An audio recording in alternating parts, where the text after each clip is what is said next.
Donc, on commence. Alors, chers amis, prenons ce moment privilégié d'étude pour remercier à notre Maître Jésus, notre ami, notre bienfaiteur majeur, notre compagnon de tous les jours, sa présence, son amour, sa bienveillance envers nous tous, envers nos familles, nos amis, nos êtres chers. Nous sommes ici, Seigneur, et nous nous sentons privilégiés de pouvoir entrer en contact avec toi par la prière, par l'étude, par la réflexion et la connaissance.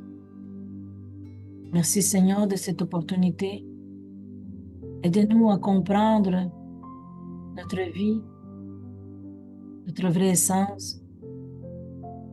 Nous comprenons Seigneur que nous sommes des esprits immortels qui sont temporairement sur la terre pour apprendre, pour corriger nos fautes, pour nous transformer, pour nous améliorer. Nous savons, Seigneur, que nous avons déjà perdu beaucoup de temps, que pour nous, c'est le temps de se réveiller à tes vérités, notre vraie nature. Alors nous te demandons, Seigneur, de nous aider à établir nos priorités pour toutes les choses qui sont de l'âme, pour notre croissance spirituelle. Donne-nous la force et la volonté, la discipline. Merci Seigneur. Nous remercions nos chers bienfaiteurs d'être avec nous pour tant de soutien, pour tant d'aide.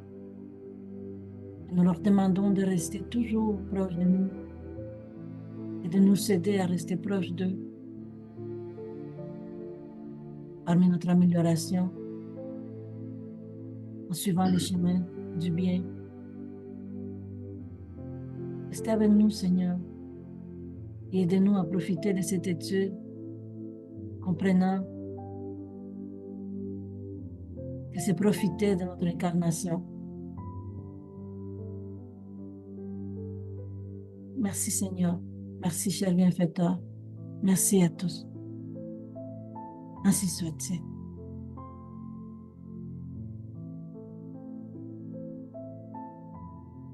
Merci, Yuri.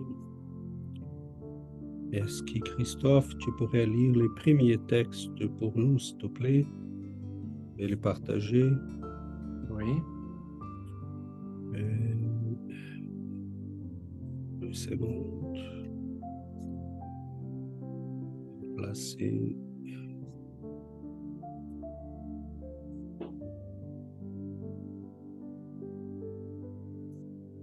Bien.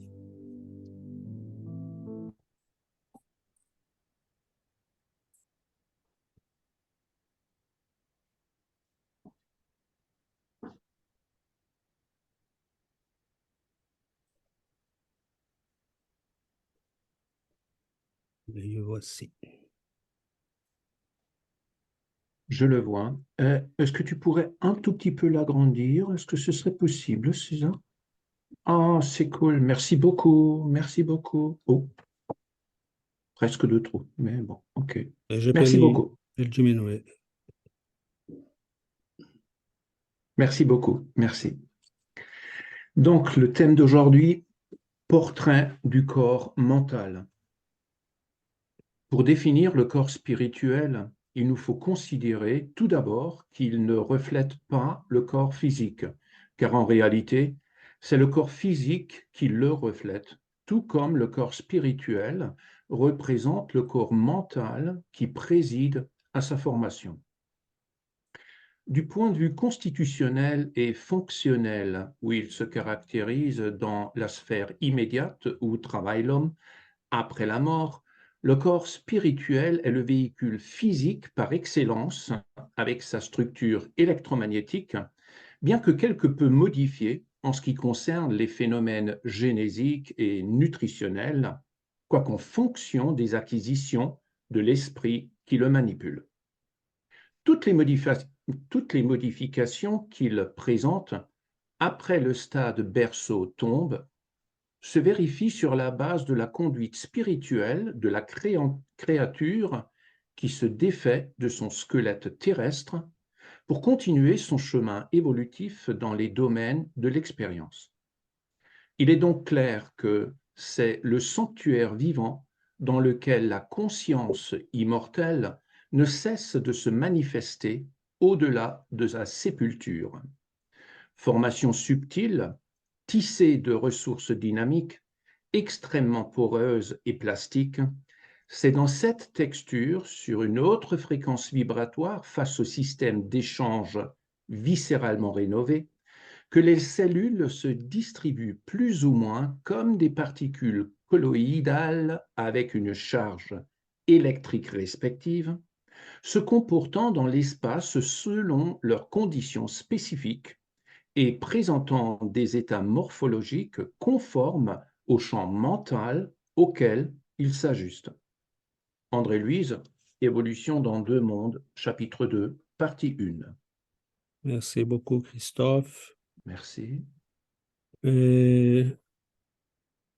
On va, dans la mesure du possible, travailler les autres textes aussi. Ça arrive bizarrement que, mettons, quand je sélectionne les textes, je dis, ben, ça va être très peu si je prends seulement ça. Cependant, quand je commence, Adirana fait comme ça, oui, Adirana, je suis d'accord, parce que là, quand je commence à faire la sélection de ce qui est important, ça arrive ça. Donc, OK. Là, bon, je m'y trouve dans les troubles parce que j'ai dit, bon, c'est tout important. Je ne vais pas retenir ces textes-là tout le temps, mais mettons, si on prend les premiers morceaux là en bleu, je ne vais même pas oser faire un résumé parce qu'on va se lancer là dans l'analyse et on va partager nos vécus et nos connaissances pour enrichir tout le monde ensemble. Donc, pour définir les corps spirituels, il nous faut considérer tout d'abord qu'ils ne reflètent pas les corps physiques, car en réalité, c'est les corps physiques qui les reflètent. Tout comme les corps spirituels représentent les corps mentaux qui président à sa formation. Donc là, nous avons déjà là un gros morceau. Concrètement, André-Louise est en train de nous dire, laisse-moi enlever ici les... Ah, voilà. Concrètement, André-Louise est en train de nous dire que nous avons un corps physique, nous avons un corps qu'il appelle les psychosomas ou psychosomes, et nous avons un corps mental. Mais évidemment, nous savons que ce que le spiritisme appelle les psychosomes au périsprit est en fait un ensemble de plusieurs corps qui vont varier dans leur subtilité. Et la première chose qu'il nous dit dans ces petits morceaux, c'est que le corps physique est formé par les corps périspirituels et que le corps périspirituel est formé par les corps mentaux. OK? Donc, cela, c'est déjà en soi un immense morceau là que nous avons à digérer parce que ça amène à beaucoup de réflexions et des conclusions que nous pouvons extraire de ces petits paragraphes. En fait, je dirais qu'il n'y a rien dans les études que nous faisons dans le spiritisme et dans ces domaines de la spiritualité, que ce soit dans le spiritisme ou dans la théosophie ou dans l'ésotérisme. Il y a beaucoup de choses qui se rejoignent avec des différents niveaux de compréhension et de clarté, mais ces études ne sont pas séparées. Donc, quand on est en train d'étudier les corps spirituels, on pourrait s'y dire, mais quel est le rapport avec la vie?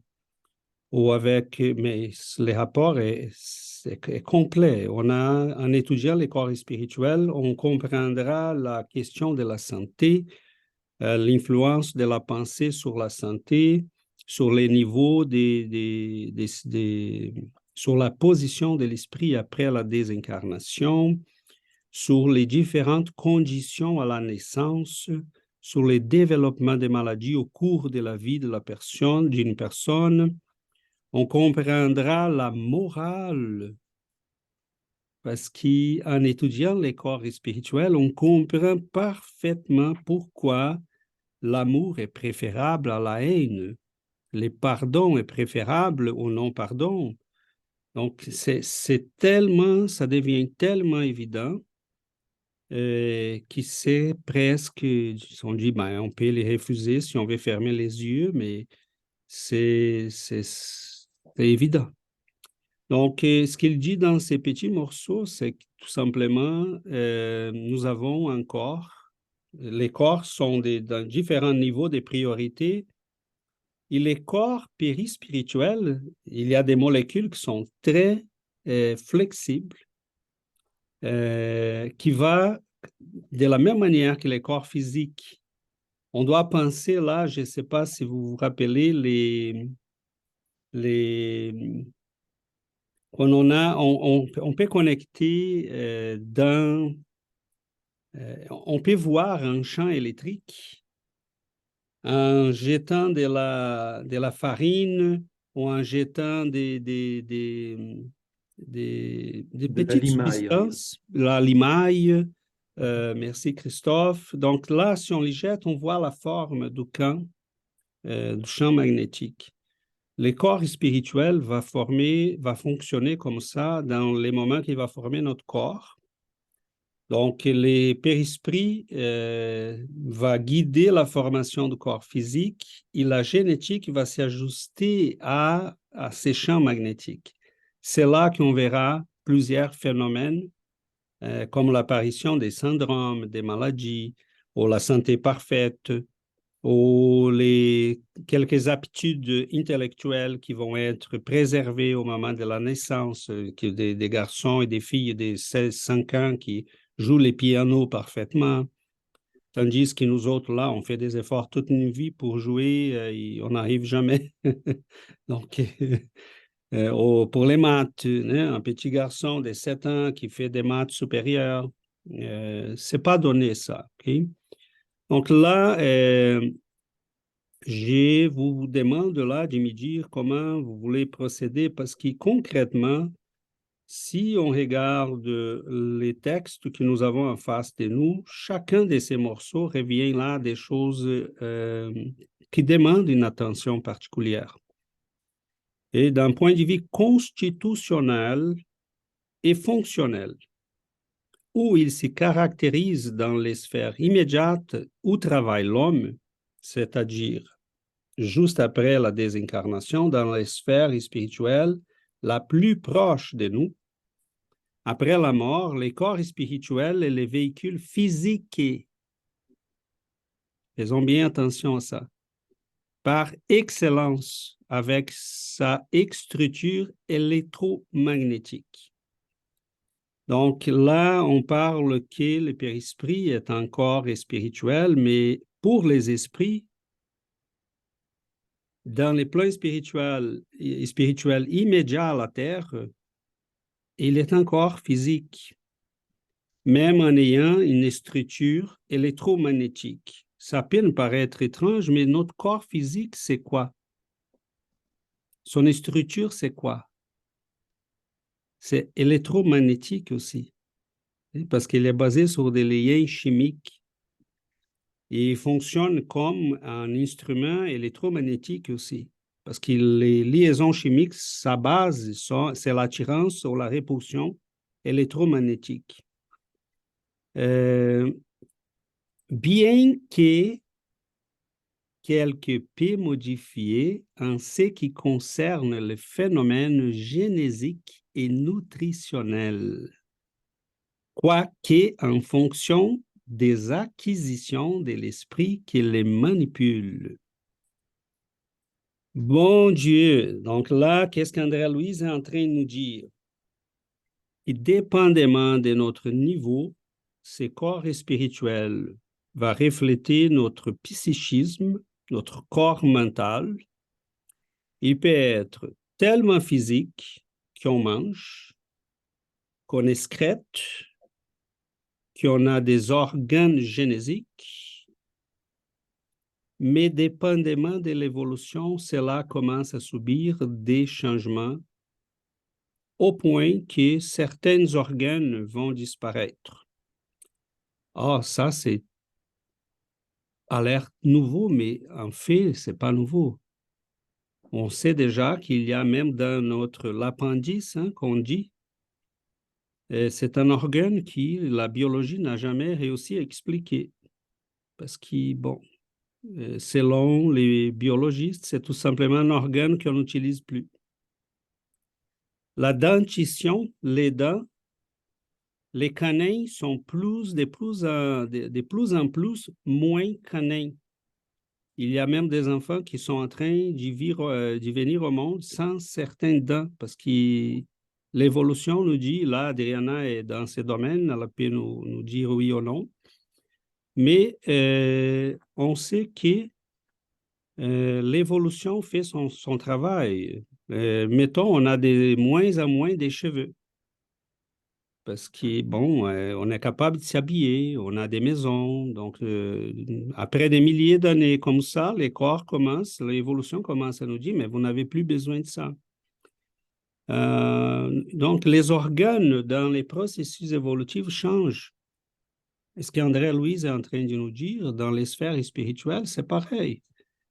Il y a des esprits qui sont dans des zones supérieures qui n'ont plus besoin.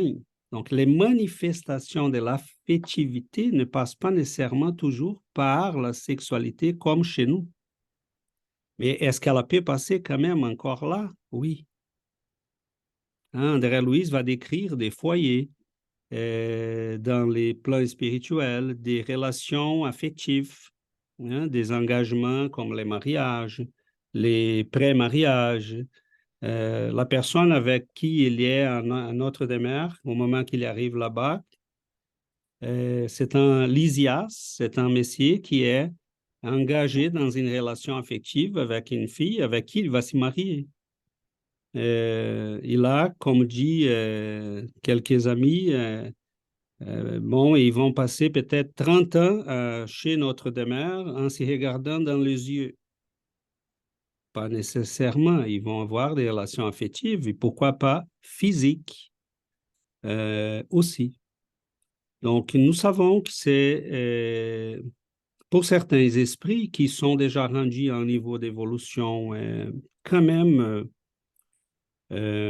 plus avancé, les besoins de manger, mettons, changent. Ah, mais ils sur terre, qu'est-ce qui se passe? La même chose. On voit des gens qui mangent de moins en moins, qui ont un genre de nourriture qui c'est déjà assez légère. Donc, est-ce qu'on a l'évolution au fur et à mesure qu'on commence à changer cette manière de se nourrir? Est-ce que notre intestin aura besoin d'avoir 5 kilomètres comme il y a présentement? Évidemment, ce n'est pas 5 kilomètres, on s'entend. Mais disons qu'il y en a là beaucoup de centimètres. Et est-ce qu'on aura besoin de tout ça? C'est certain que non. Mais quelle est la différence entre la terre et les plans spirituels? La différence, c'est que les corps spirituels, comme il va dire dans les textes qui vont venir après, il répond beaucoup plus rapidement à notre état mental, à notre condition spirituelle. Et c'est pour ça qu'à notre demeure, on va trouver la personne qui vient d'arriver des terres et qui mange qui a besoin de sa cigarette, qui pense au sexe comme il pensait sur Terre, mais on verra la personne qui, quelques mois ou années après arriver à notre demeure, va manger que du liquide, qui n'aura plus besoin d'un système digestif et qui doucement n'aura plus besoin de système génésique. Donc, est-ce que les gouverneurs de notre demeure et ses ministres, ou même André Louise aujourd'hui, il y a besoin de ça? Probablement non. Mais on sait que ces corps-là, ils changent, il est très flexible, au point que cela peut expliquer des phénomènes comme la lycanthropie et d'autres qu'André Louise va décrire dans ses livres. Et c'est quand même quelque chose qui, il faut avoir un corps qui est presque plastique dans le sens qui répond aux impulsions mentales, aux émotions et à la pensée récurrente, celle qui nous caractérise. Donc, je m'arrête là parce que ça ferait là une conférence et c'est pas ça l'objectif. Okay? Parce que chaque morceau de ces textes et de tous les textes qui vont venir après nous impose de s'arrêter. Donc, on va là selon la curiosité, selon les besoins de notre groupe pour qu'on puisse partager davantage. C'est presque là, on pourrait presque arrêter sur chaque partie du texte. Mais là, si je le fais, c'est moi qui va parler tout le temps et je ne pense pas que ça va être le mieux à faire.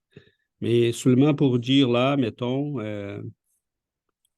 toutes les modifications qu'il présente après les stades de berceau-tombe se vérifient sur la base de la conduite spirituelle de la créature qui se défait de son squelette terrestre pour continuer son chemin évolutif dans les domaines de l'expérience. Qu'est-ce qu'il veut dire avec ça? Il va dire là comment ça fonctionne, la formation du corps, par après, comment ça fonctionne la formation du corps subtil sur la base du corps mental et du corps physique sur la base du corps spirituel. Il va fonctionner comme des molécules colloïdales, la limaille, mettons, qui va s'y organiser selon un champ magnétique. Et là, on va très loin. Donc, je vous ouvre la parole pour qu'on puisse partager et aller selon l'intérêt de chacun. Donc, Christophe. Ok, j'ose me lancer. Très honnêtement, quand j'ai lu ce texte et surtout ce passage-là, pour moi, c'était super difficile de comprendre tout ce que ce passage voulait en fin de compte dire. Ça m'embrouillait énormément, vraiment. Je l'ai lu 3 fois et je me suis dit, tu comprends rien là. Et puis donc, ne sachant pas à qui s'adresser pour le comprendre, j'ai pensé à ChatGPT. Et j'aimerais quand même vous partager ce qu'il propose, parce que je trouve que c'est pas mal. Donc voilà. Donc je lui ai donné le texte donc à partir du point de vue constitutionnel et fonctionnel, où il se caractérise dans la sphère immédiate où travaille l'homme.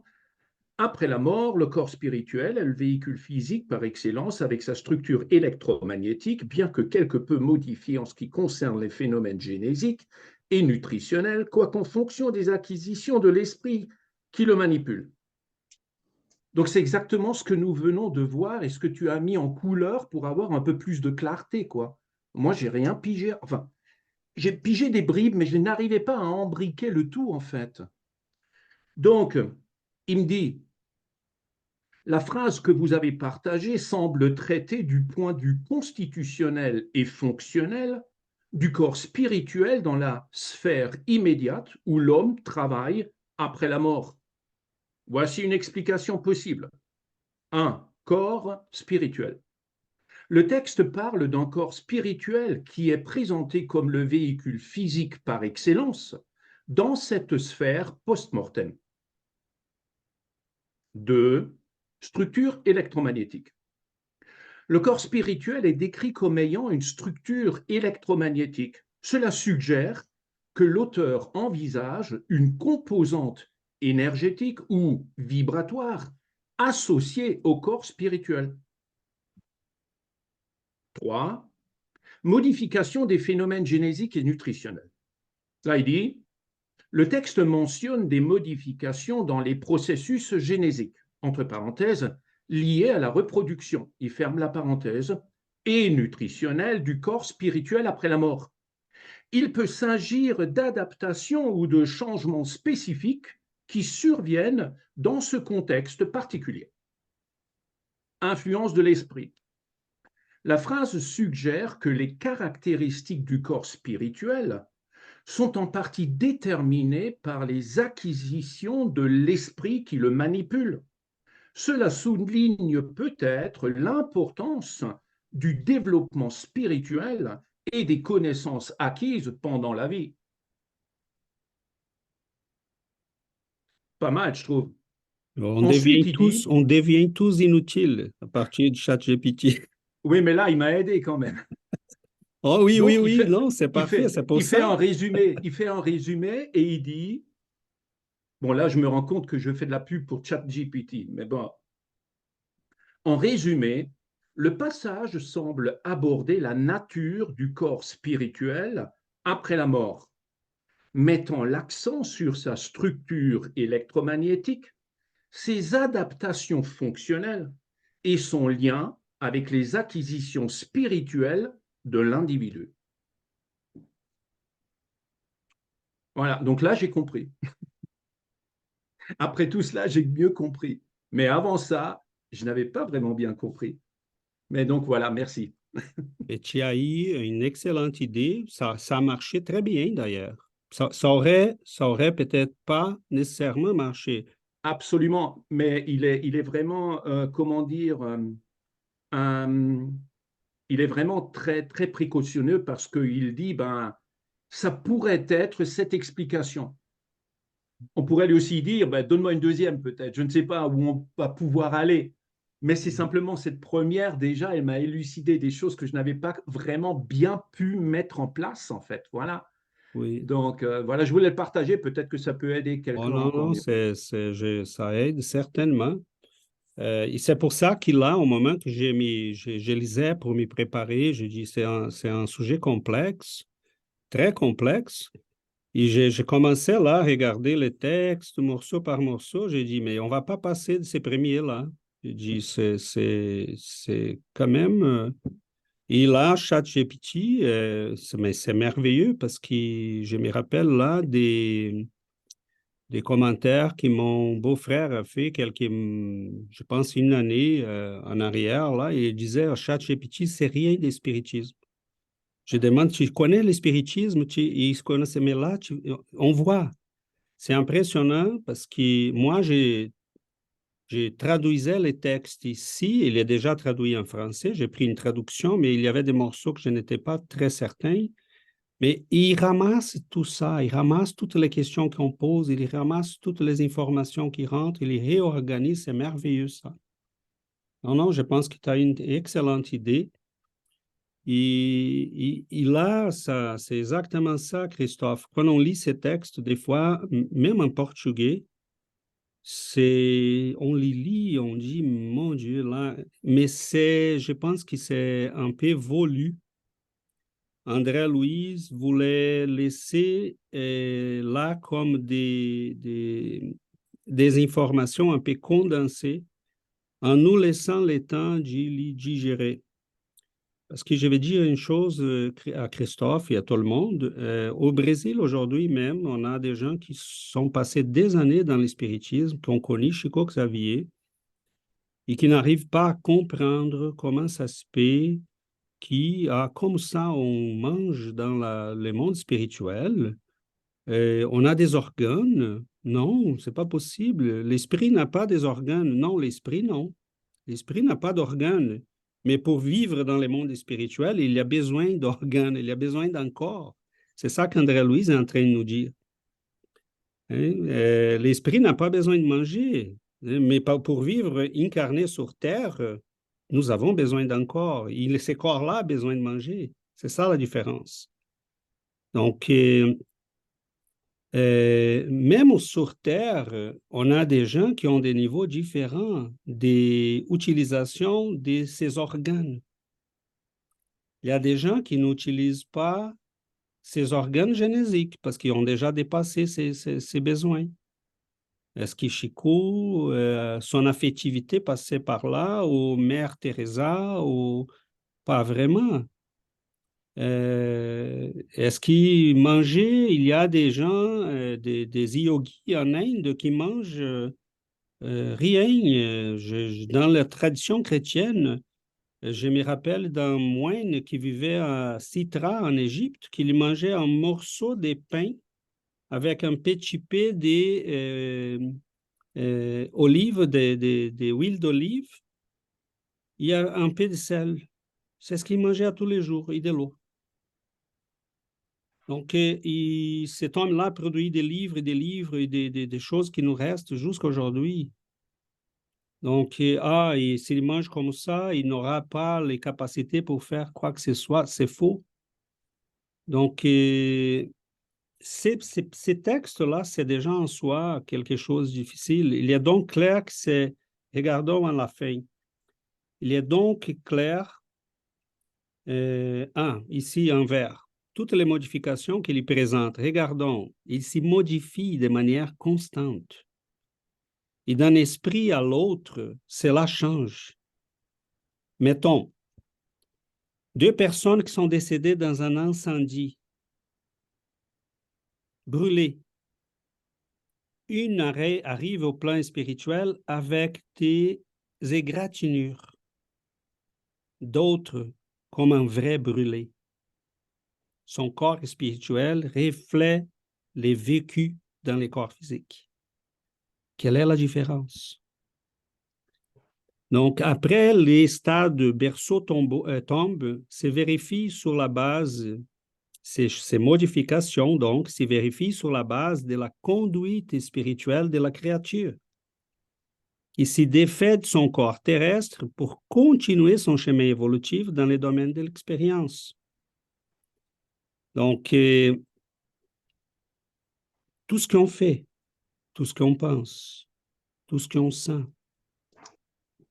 et structure ces corps. Et c'est là qu'on comprend, mettons, qu'une pensée négative commence à influencer ces corps, commence à influencer l'énergie de ces corps, la circulation énergétique de ces corps, les organes de ces corps. Et si on a assez de temps, on peut transférer cette condition au corps physique et lier à ces corps, cellule par cellule. Cela explique une quantité immense de phénomènes. Pourquoi nos visages changent? Pourquoi notre corps change? Pourquoi il y a des gens qui vont avoir des maladies et d'autres qui non, même qu'ils sont soumis à des mêmes conditions? Il est donc clair que c'est les sanctuaires vivants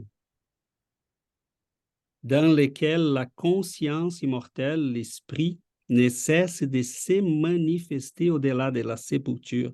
Prenons seulement cette phrase. Les corps spirituels, c'est un sanctuaire vivant. C'est merveilleux, ça. Dans lequel la conscience immortelle ne cesse de se manifester, ne cesse, ces mots-là, tous les mots sont importants. C'est ça qui fait les textes difficiles. Quand il dit la conscience ne cesse de se manifester au-delà de la sépulture, il dit que tout arrivé au plan spirituel, ces corps commencent à répondre d'une manière presque immédiate au changement qui se passe au niveau de la conscience, de l'émotion, de la pensée. C'est pour ça qu'on ne peut pas s'y cacher dans les plans spirituels pour ceux qui sont légèrement plus évolués que nous. Donc, les corps spirituels, ils reflètent concrètement l'état évolutif auquel nous sommes rendus et les changements. André Louise va donner des dizaines d'exemples Il commence à penser à quelque chose, l'esprit qui est à côté de lui, son bienfaiteur, son guide dans cette aventure-là, va lui répondre avant qu'il parle. Mais André-Louise dit, moi, je ne suis toujours pas capable. Mais à un moment, dans les messagers, le deuxième volet là, de sa collection, il y est dans une colonie, non, les ouvriers de la vie éternelle, il y est dans la maison des transitions. Et là, il y a un jeune médecin qui travaille là et qui il commence à penser. Et André-Louis s'aperçoit de sa pensée, mais lui ne s'aperçoit pas de la pensée d'André-Louis. Donc, c'est la différence des niveaux déjà qui commence à marquer les relations. Donc, formation subtile, tisser des ressources dynamiques, qu'est-ce que ça veut dire ça? Ça veut dire que ces molécules, cette structure, elle est dynamique, elle répond à la pensée, elle répond aux émotions. Elle répond aux états mentaux de chacun de nous. Mais ça se passe déjà ici, sauf qu'on peut les cacher avec les corps physiques. Hein? Des fois, les gens ne vont pas remarquer que nous avons une angoisse. Mais que si on n'a pas les corps physiques, hein, avec le temps, cette angoisse-là peut se manifester physiquement même chez nous, comme la joie, la peur. Hein? Mais dans les corps spirituels, ça se passe très vite, parce qu'il est beaucoup plus plastique. Hein? Donc, il va dire dynamique, extrêmement poreuse et plastique. C'est dans cette texture, sur une autre fréquence vibratoire, face au système d'échange viscéralement rénové, que les cellules se distribuent plus ou moins comme des particules colloïdales avec une charge électrique respective, se comportant dans l'espace selon leurs conditions spécifiques. C'est complexe, mais c'est comme si on traduisait un mot très simple. Il dit, ces corps-là reflètent notre structure et notre conscience. Pour quelques-uns, il va être très léger, pour d'autres, il va être très pesant. Pour quelques-uns, il y a des esprits qui vont marcher sur terre, désincarnés. Ils attendent qu'on ouvre la porte. Ils se déplacent en autobus. Et il y a d'autres qui vont voler. Ils vont se déplacer à la vitesse de la pensée. Parce que leur condition, leur corps spirituel est un reflet de leur condition évolutive. Cela se passe même sur Terre. Quelqu'un qui désincarne, il veut tellement parler à quelqu'un qui se présente en face de lui. Il y a des dizaines de phénomènes comme ça. Et nous avons des fois de la difficulté à penser ces choses comme si on disait, mettons, est-ce que nous traversons les murs sur Terre? Nous pouvons traverser le mur.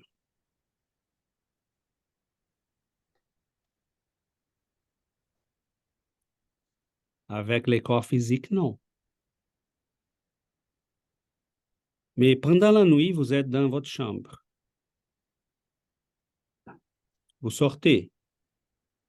Vous allez visiter votre mère qui habite dans un autre pays. Vous avez un rêve là, vous faites un rêve parfaitement lucide.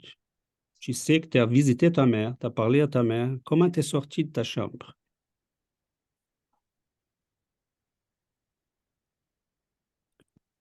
Avec un corps spirituel pour lequel la matière ne représente pas un obstacle. Vous êtes à notre demeure.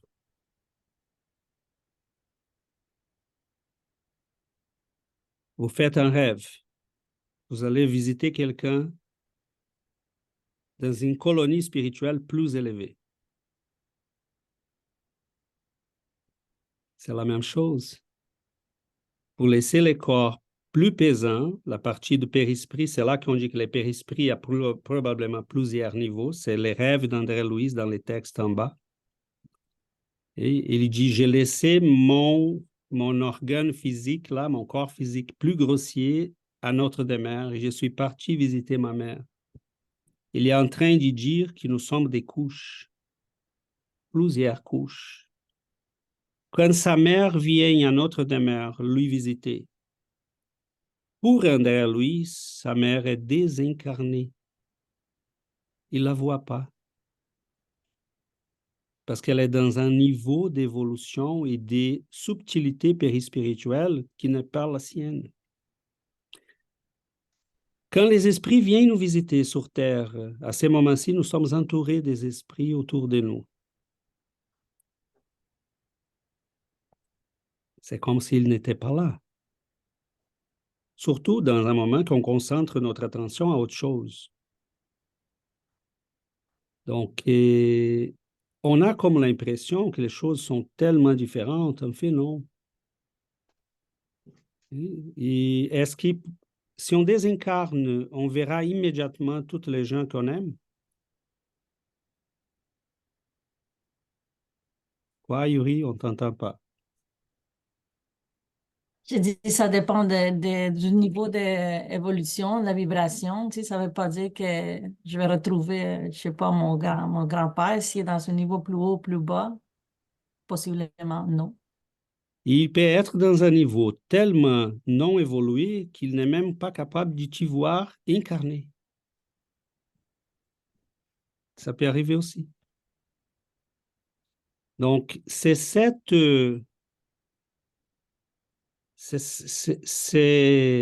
on a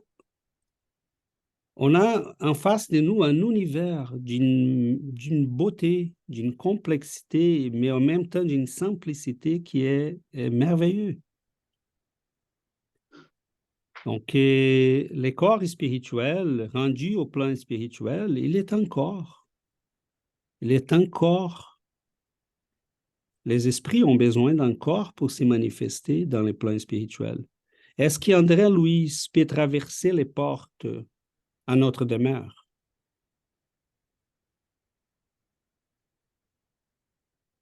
Non. Est-ce que la mère d'André Louis peut traverser les portes? Oui. Est-ce qu'André Louis peut traverser les murs dans une maison à notre demeure? Non. Mais quand il dort, oui. Parce que là, il laisse son véhicule grossier, il part avec son véhicule plus léger. Donc, c'est ce monde dynamique qui des fois, c'est difficile à comprendre. Et c'est pour ça qu'on ne doit pas s'y battre avec nos frères et sœurs qui sont en train de s'y battre pour comprendre ça, parce que c'est normal. Ça demande du temps. André Louis savait ça. Et nous déverser là une connaissance que ça va prendre des années pour qu'on puisse les digérer comme il faut. Mais le plus beau de tout ça, c'est qu'il va nous dire notre état de conscience, c'est le secret. Et c'est là que la morale a tout son sens. Aimer, si libérer des passions, des prisons physiques, c'est là qu'on commence à comprendre tout l'essence de ces instructions. Parce que sinon, on dit, ah, c'est des ordres qui nous sont donnés par des religieux fous. Oui, quelques-uns ne savent pas pourquoi ils disent ça, ils ne sont même pas capables de le faire. Ils vont dire aux autres parce qu'ils ont appris aussi à dire.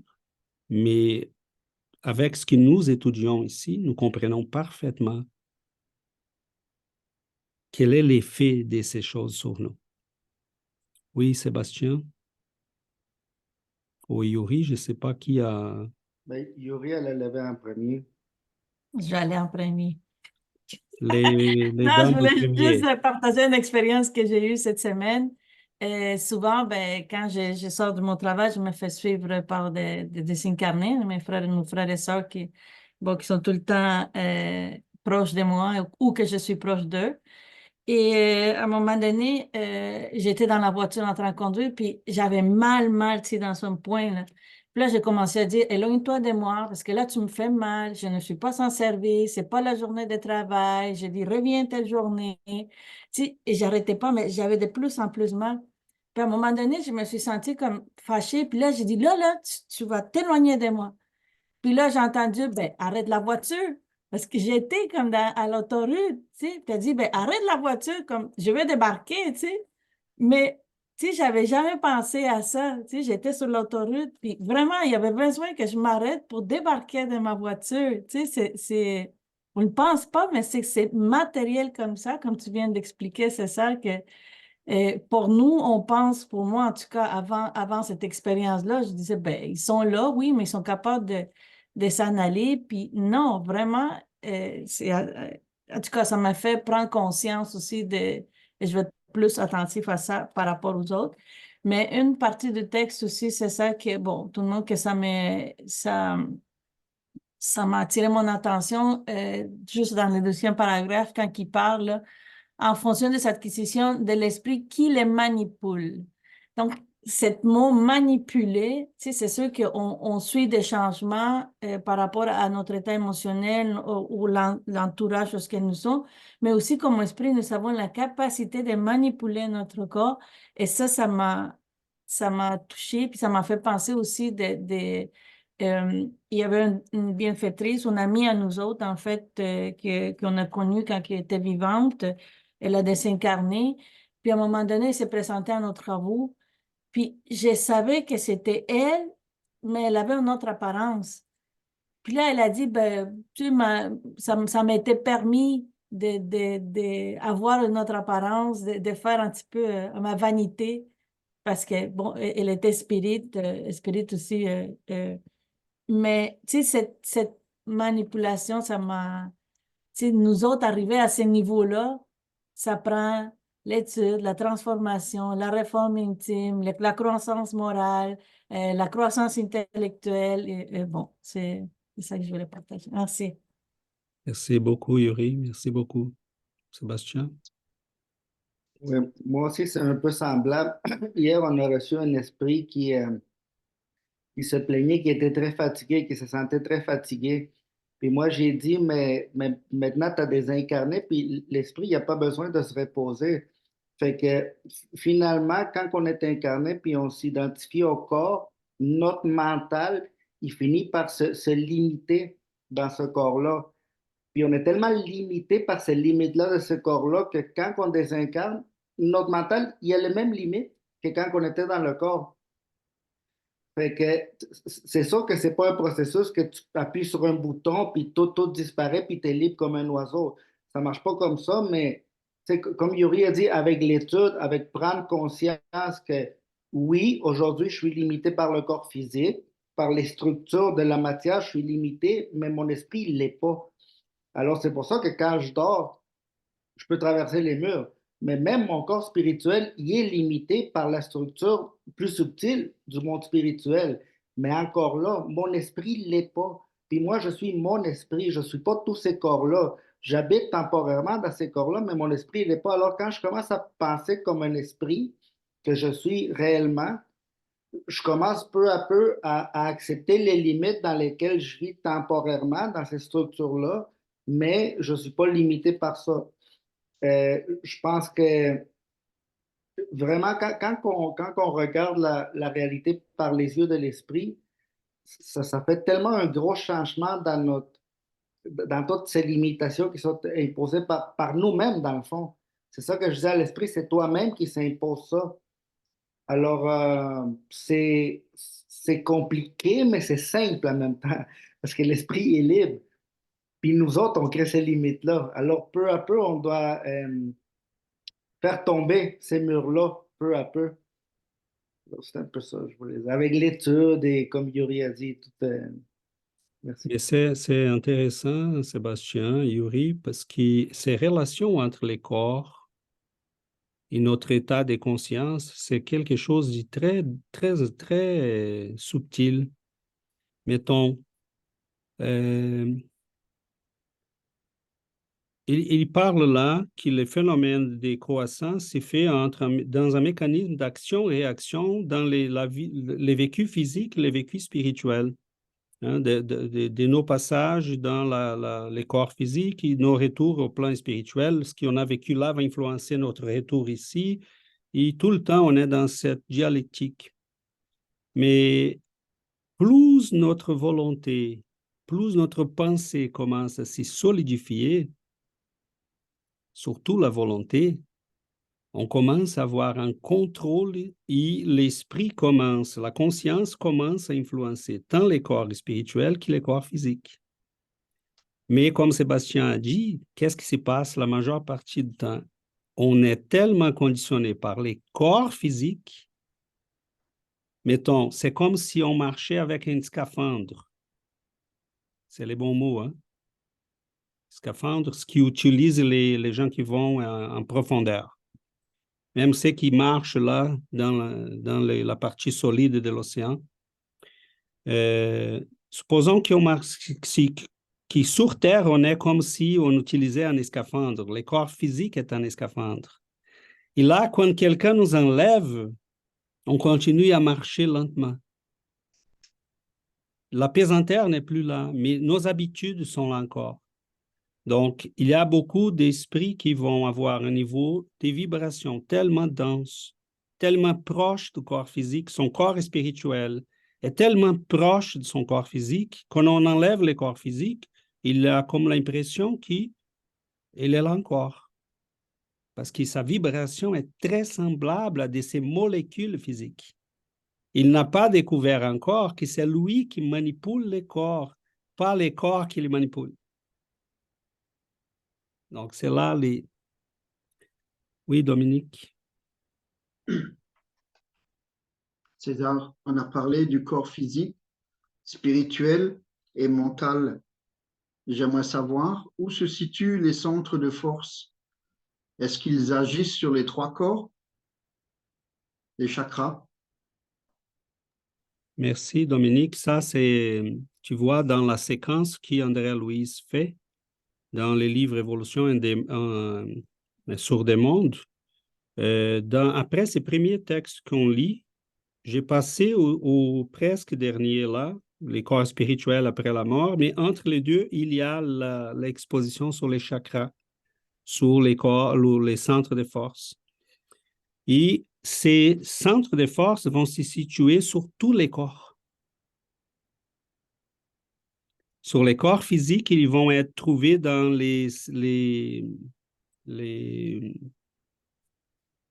quand les choses sont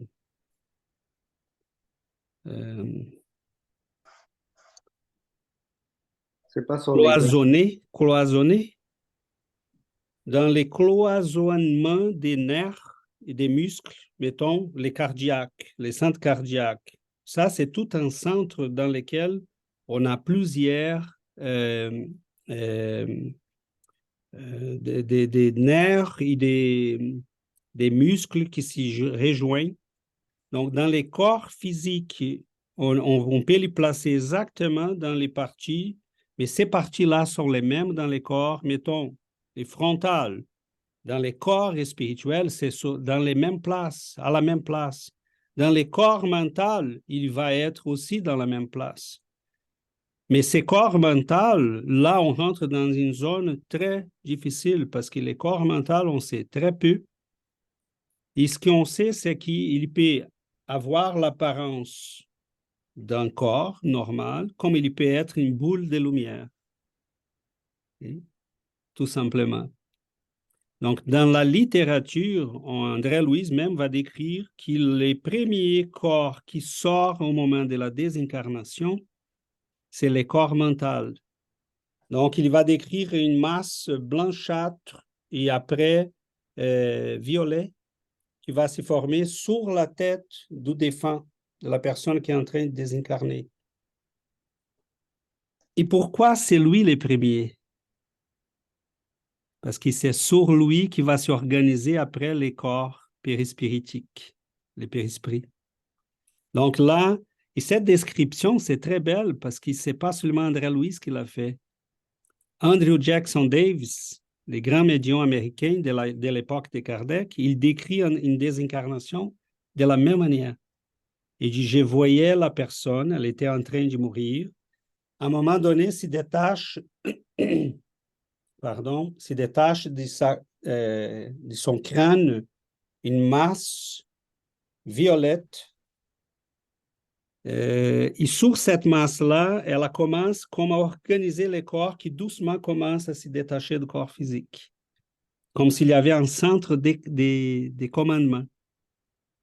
Et André Louise va décrire la même chose dans des mots, je dirais, plus précis, parce que son point de vue, ce n'est pas dans le médium, mais c'est lui qui est à côté du phénomène.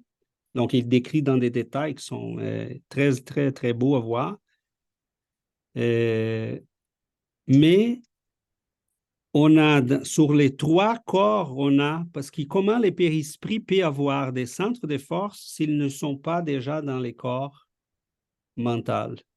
Comment les corps physiques peuvent avoir les chakras s'ils ne sont pas dans les périsprits? Okay? Donc, doucement, on peut dire que c'est très relatif parce que est-ce qu'un périsprit va avoir tous les centres de force, les chakras? Ben, si on n'a plus les centres, si on n'a plus les génésiques et les digestifs, peut-être que cela n'est plus nécessaire. Donc, même cela va changer. Okay? Donc, mais pour répondre à ta question, il s'y trouve, les centres de force s'y trouvent dans les corps physiques, parce qu'ils sont en premier dans les corps spirituels. Ils s'y trouvent dans les corps spirituels parce qu'ils sont précédemment dans les corps mentaux. Merci, César. Oui, Christophe. Et après, Yuri. Merci beaucoup. Je me rappelle aussi du film Et la vie continue. Je crois que c'est avec Evelina et quelqu'un. Et je ne me rappelle plus du nom de la personne qui était avec lui ou de l'être qui était avec elle. Et je me rappelle dans le film aussi et dans le livre qu'elle dit à un moment donné, lorsqu'ils sortent dans le parc, eh bien, que d'une part, ce n'est pas possible qu'elle soit décédée. Et donc, elle tape par terre avec le pied, elle dit, regardez, c'est pas possible, tout est comme avant. En fait, ils sont tous fous ici, quoi. Ils disent qu'on n'est plus sur la Terre. Et ça montre à quel point le corps est physique dans la dimension dans laquelle nous pouvons nous retrouver, quoi. Et je me rappelle aussi que lorsque, et ça montre le corps mental qui influence sur le corps spirituel, sur le périsprit, eh bien, lorsque nous connaissons ça par divers livres d'études spirites et aussi au travers donc de ce film-là, à un moment donné, donc, lorsque elle est en chambre et puis donc dans cet hôpital, elle repense à sa vie d'avant et elle est prise par des douleurs comme avant. Et bien sûr, on les calme et tout, mais ça montre que le corps mental influence ce corps périspritale, qui n'est pas un corps physique, mais là-bas quand même physique, mais c'est instantané, quoi. Voilà. Ça m'est venu à l'idée. Voilà, merci Exactement, beaucoup. Christophe, exactement. Et c'est merveilleux parce que c'est là qui explique la difficulté que nous avons des fois. Et tu me rappelles avec ton commentaire, même des esprits renommés qui sont désincarnés, qui ont écrit après par Chico, ils disent, c'est fou parce que là, je me réveille, je suis dans une chambre d'hôpital, tout est beau, il y a un beau jardin. J'ai dit, mais quelqu'un m'a transféré ici. J'ai fait probablement une perte de conscience. Là, il dit, mais il rentre une infirmière. Elle m'y parle, elle prend mes signes vitaux, elle me donne un médicament. Il dit, ben, quelqu'un m'a transféré ici, j'ai fait une perte de conscience, subi une perte de conscience, je ne me rappelle plus. Et là, il dit, la surprise, c'est quand rentre mon ancien ami, là, des lits de spirit, et que je savais désincarner. Mais même là, il réagit comment? Il dit, ah, ma médiumnité s'est améliorée, je vois. Même là, il ne s'y croyait pas désincarné. Il a dit, oh, ça va, je pense que ça l'a affecté ma médiumnité. Je vois parfaitement Messier X. Et là, M. Hick, il dit, non, non, c'est pas ta médiumnité, mon ami, bienvenue, t'es arrivé là, t'as laissé les corps. Et là, la surprise. Parce qu'on touche les draps, on touche les lits, parce que notre corps périspirituel est fait de la même matière. C'est pour ça qu'on ne peut pas traverser les murs ou qu'on peut s'asseoir sur une chaise à notre demeure et la chaise retient les corps de cette personne-là, parce que c'est comme ici. Et notre corps physique à ce moment, il touche à des choses qui sont pareilles à lui. Donc, c'est une logique qui c'est merveilleux. Et ces changements physiques-là qui peuvent arriver, il y a des esprits qui se communiquent par Chico. Ils disent, la petite fille de 12 ans qui est décédée avec leucémie, elle a dit, maman, je suis arrivée, là, je suis pas la petite fille là, hein. Je travaille, j'étudie. J'ai passé par des traitements quand je suis arrivé parce qu'il y a des maladies qui sont guéries ici déjà. D'autres, probablement non encore. Elle a dit, j'ai subi une transfusion de sang complet. Là, les gens regardent Chico, il dit, ah, Chico est fou. Et non, il n'est pas fou. Le périsprit est un organe. Et c'est bien beau dire qu'il y a la moule, les moules, les modèles sur lesquels le corps physique est bâti. Mais comment il peut être un modèle s'il n'a pas les choses qui vont être modélées? Comment il peut être lié cellule à cellule à notre corps physique? Cellule à cellule, ça veut dire cellule à cellule. Donc, c'est difficile des fois parce qu'on s'est dit, bon, mais... Ah, et André Louise va dire dans les textes qui vont suivre qu'on ne va pas rentrer là-dedans aujourd'hui, on n'aura pas le temps, mais on va y revenir. Il va dire, et c'est encore, comme il va dire ici, je vais, pour que vous m'y croyez, parce que là, ça va l'air que c'est moi les fous. Il va dire là, on ne va pas rentrer dans les textes, mais il va dire, en résumé, les psychosomas, c'est comme il appelle les périsprits, et encore, qui a une durabilité variable, qui dépend de l'équilibre émotif et de l'avancement culturel de celui qui les commande. Qu'est-ce que ça veut dire, ça, Seigneur?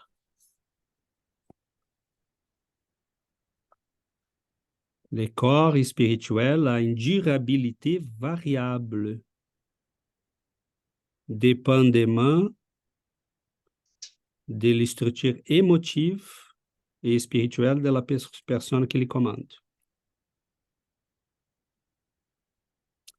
Ça veut dire qu'on peut passer 300 ans au plan spirituel avec le même corps, et ça veut dire que des fois, on doit les quitter pour des raisons comme revenir sur Terre ou aller dans un plan spirituel supérieur. Ça nous fait penser. Oui, Christophe. Oui, et je viens aussi, merci beaucoup, et je viens aussi de penser que justement le corps périspritale, donc le psychosoma, qui donc est dépendant en premier lieu, si je l'interprète bien, du corps mental, tant qu'on est incarné dans notre corps physique, en comprenant en fait la liaison de ces trois, c'est aussi très logique de cette malléabilité de ce corps périspritale qui, lui, influence le corps physique. Et le tout, au départ, ne commençons qu'avec le corps mental, et le corps mental qui influence le tout. Donc, le corps physique aussi qui peut développer souvent, bien plus souvent que ce qu'on le pense, l'une ou l'autre maladie, qui en fait est psychosomatique. Voilà. Ça aussi, c'est super logique, voilà, bien plus que ce qu'on pourrait l'admettre. Mais bien sûr, si on ne pense que à un seul niveau, physique par exemple, dur, on ne va pas aussi loin. Mais dans cette explication spirituelle, on voit le lien très, très, très clairement de cela. Et je ne suis pas le seul à pouvoir en témoigner personnellement au travers de mon expérience personnelle, mais aussi au travers du travail que je fais avec les gens. C'est Ça, c'est peut-être beaucoup dire, mais bon, là, je m'avance sur quelque chose. Mais pour moi, 90% sont influencés directement ou soutenus ou aggravés mentalement ou psychosomatiquement. Mais quand les gens le comprennent et quand ils l'acceptent, nous avons une merveilleuse référence pour pouvoir, de la même manière, plus spirituellement, travailler sur la résolution de ces problèmes autant que, je dirais, que le plan de pourquoi cette personne est ici. On ne peut pas tout résoudre, mais énormément, beaucoup de choses peuvent être clarifiées. Et au travers aussi de cet avancement spirituel de la personne même, beaucoup se transforment par rapport à cette maladie. Donc, ouais, oui, là aussi, c'est expliqué encore une fois. Voilà. Merci beaucoup. C'est merveilleux, Christophe. C'est exactement ça. C'est exactement ça. Et c'est là que les gens qui vont écouter ça vont pouvoir réfléchir parce que notre état mental, il est fondamental. Et la beauté de la chose, en fait, c'est la beauté et c'est les dangers. Parce que, prenons l'exemple suivant. Imaginons les périsprits comme une corde qui prend les corps physiques. Et une main, là, qui va prendre cette corde, il la faire vibrer, et le corps physique est comme un poids, un grand morceau de matière. Et là, on fait vibrer cette corde. Initialement, la vibration revient sur nous, parce que le corps est très pesant, mais quand même, à un moment donné, on arrive à faire bouger ces corps. Qu'est-ce qu'on veut dire avec ça? Que des fois, ça commence dans notre mental, on commence à penser négativement. Le corps périspirituel et refuse cette vibration parce que l'inertie s'applique toujours. C'est une loi de la physique. Un corps et essaye de rester dans son mouvement ou dans son non-mouvement. Et le corps physique, pareil. Mais là, on insiste. On pense négativement. Je suis en rien. Je suis malade. Je suis malade. Je suis malade. Le corps périspirituel, il refuse de bouger parce que c'est l'inertie. Mais à un moment donné, on l'y convainc. On insiste. Il commence à bouger. Là, il commence à dire au corps physique, tu es malade. Le corps physique dit non, je ne suis pas malade. Il reste dans son inertie. Mais on insiste. Ça prend des fois une pensée, une émotion très intense, et là, on peut endommager le corps. Et des fois, ça prend des années. Une personne maintient des pensées négatives des années. Et à un moment donné, elle est surprise parce qu'elle est malade. Et là, on lui dit, tu peux guérir ça avec ta pensée, ta volonté, ton changement spirituel. Mais elle avait pour demain matin. Ah, j'ai prié hier, mais aujourd'hui, ça n'a pas marché, je suis encore. Et ça prend des années, des fois, pour faire bouger cette masse. Et cela est merveilleux parce que Dieu, il nous protège de nous-mêmes. J'ai le temps de changer cette pensée. Supposons que cette personne, entre les moments qu'elle commence à penser mal et la maladie, elle rencontre quelqu'un qui lui dit, écoute, arrête de penser comme ça va te faire mal. Pense positif, crois, les choses vont s'améliorer, ça va bien se passer, fais confiance à tes guides, fais confiance à Dieu, fais confiance à la vie, hein, développe l'amour, commence à s'épanouir, cherche quelque chose de bien. Et là, elle a dit, oh, mais c'est vrai. On a le temps d'y couper la vibration, il l'a changé.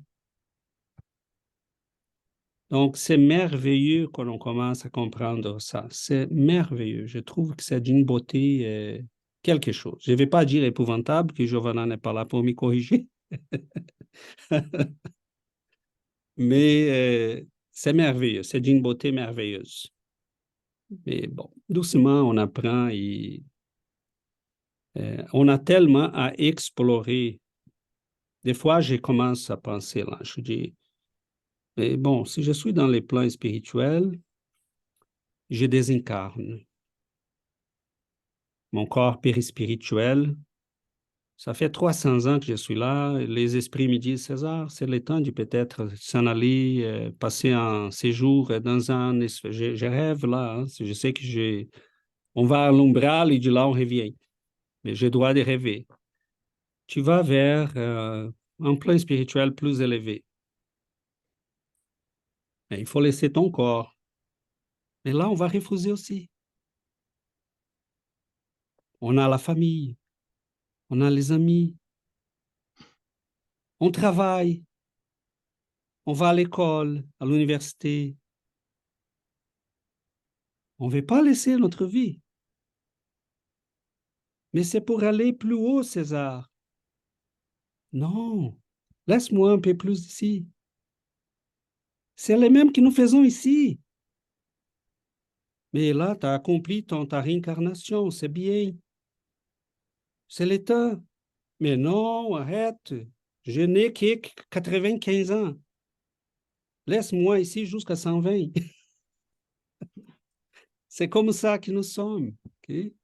Même là, on va résister à la désincarnation, entre guillemets, à désespéripitation, je ne sais pas comment dire. Parce que là, on va à un niveau encore plus élevé. Mais il faut mourir. Okay? Oui, Christophe. Merci beaucoup. J'ai déjà souvent parlé avec ma fille aussi sur ce thème-là et elle m'a aussi déjà dit, tu te rends compte quand tu pars d'ici et tout. Et je lui ai dit, mais écoute, si tu réfléchis bien, j'ai dû partir d'un autre plan, peut-être que j'étais avec toi et j'ai dû m'incarner ici. Et au moment où je suis parti là-bas, je ne sais pas comment que je me sentais. Mais ça n'a pas dû être toujours très plaisant de partir de toi non plus, de là-bas. Donc c'est aussi une mort quelque part, quoi. Oui. Et peut-être que cette mort, elle est encore pire que de partir d'ici si on a la chance, entre guillemets, que la chance n'existe pas, mais peut-être que en rêvant, on pourrait aller quelque part où c'est mieux. Voilà. Mais voilà, revenir ici, c'est pas facile non plus. On se retrouve ici dans un corps physique lourd et tout. On est aussi coupé, entre guillemets, de tous ceux qu'on a laissés là-bas. C'est aussi une mort et une renaissance ici. Et notre mort ici, c'est la renaissance là-bas, quoi. Donc moi, je préfère partir que venir ici, entre nous. Bah, Mais voilà, merci. Christophe, c'est exactement ça. Okay? Parce qu'on peut mourir dans un sens et on peut mourir dans un autre. On peut renaître dans un sens et renaître dans un autre. Et quand on revient sur Terre, notre périsprit là-bas reste une bonne partie de lui parce qu'il est diminué, ça veut dire mourir. Hein? On est réduit à la condition d'un un petit système là électrique avec une partie du périsprit et les corps mentaux qui vont guider la formation de nouveaux corps. Mais c'est renaître dans un monde pesant, sous l'influence des milliers de variables. L'état d'humeur psychique de notre mère, de notre père, de la famille, de nos professeurs, tout ça va nous influencer. Chico disait, l'enfance, c'est une maladie de l'esprit. C'est un moment très, très fragile pour nous. Mais quand on revient au plan spirituel, mais là, on dit, ben, j'ai acquis et j'ai reprends des compétences que j'ai dû laisser. Mettons, me déplacer à la vitesse de la pensée, être plus léger. Donc, en fait, l'évolution, c'est perdre des corps. C'est ça l'évolution. Donc, c'est perdre les couches de l'oignon. Bon, les amis, je pense que pour aujourd'hui, on a eu assez pour faire bouillir la tête. Mais doucement et ensemble, on arrive là parce que c'est bien, parce qu'on s'y partage énormément. Et on va vous inviter à la prière.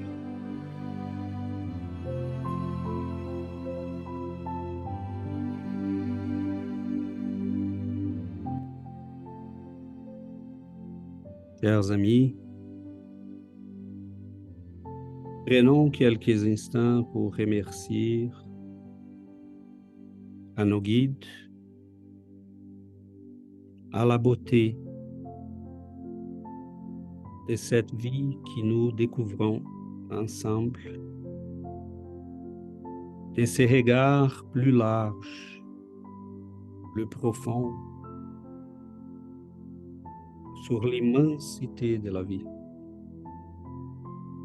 sur la beauté des lois divines.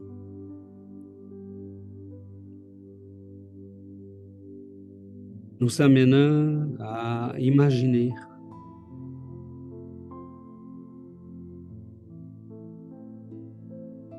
que nous sommes encore comme des enfants. Nous nous rappelons les premières lettres et la joie d'y sortir dehors l'école. Et on est tout content de lire les premiers mots, de découvrir tout un nouveau monde. Nous vous remercions, Seigneur, parce que ces esprits des lumières, ces grands médiums, ces serviteurs de ton amour auprès de nous, ils nous apprennent les premières lettres de l'alphabet de la spiritualité. Et nous sommes très contents parce que nous comprenons les premiers mots. Et après les premiers mots, viendra la joie de lire les premiers textes, les premiers paragraphes. Combien avons-nous encore à découvrir en nous-mêmes, dans la vie, dans l'univers? Mais en attendant, Seigneur, donne-nous la permission de partager cette joie, cette lumière avec nos frères et sœurs. Comme des enfants aussi à l'école, qui se partagent la collation. Nous prions, Seigneur, que cette lumière d'amour, de bienveillance, de fraternité puisse aussi arriver aux cœurs souffrants, aux affligés de ce monde, aux parents qui ont perdu leurs enfants, qui ont tant besoin de regarder avec ces mêmes yeux de l'immortalité qui nous est donnée aujourd'hui, regarder la vie, qu'ils puissent les retrouver rapidement. Nous prions, Seigneur, pour nos frères et sœurs dans les hôpitaux, les prisons, les maisons des personnes âgées, les maisons pour les enfants qui arrivent à ce monde, qui réincarnent sans la tendresse d'un foyer.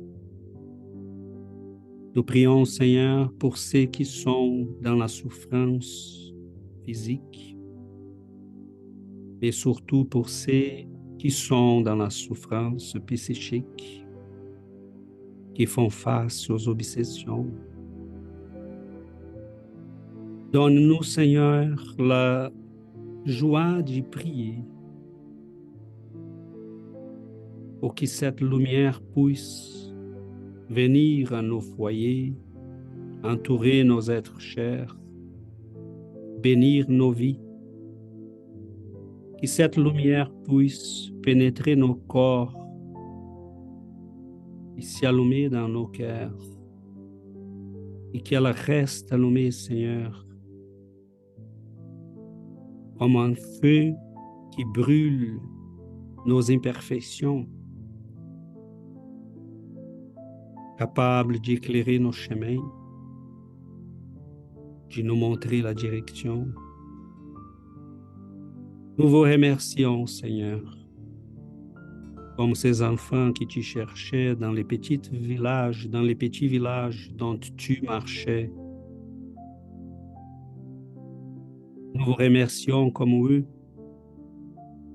en cherchant d'embrasser, être avec vous. Nous vous demandons, Seigneur, de bénir nos vies. Nous traversons encore les chemins d'une incarnation. Que chaque jour puisse être vraiment utilisé pour la croissance. Bénis, Seigneur, nos vies, nos foyers, nos êtres chers. Donne-nous cette lumière et que nous puissions la voir toujours auprès de nous. Nous vous remercions, nous remercions à nos guides qui sont présents, qui nous embrassent, qui tendent la main et qui déversent sur nous des énergies de santé, d'équilibre et de sérénité. Merci Seigneur. Nous vous remercions aujourd'hui et toujours. Qu'ainsi soit-il.